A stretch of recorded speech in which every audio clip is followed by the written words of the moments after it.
নবম শ্রেণী গণিত 2024 সাল নতুন বই দ্বিতীয় অধ্যায়ের এই যে দ্বিতীয় অধ্যায় 2 নম্বর কোশ্চেনের সমাধান। 2-এর 1 নম্বরের কোশ্চেনের সমাধান।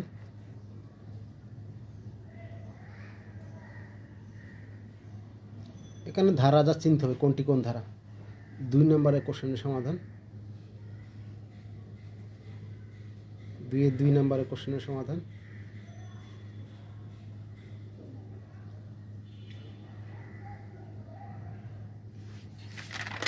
2-এর 3 নম্বরের কোশ্চেনের সমাধান।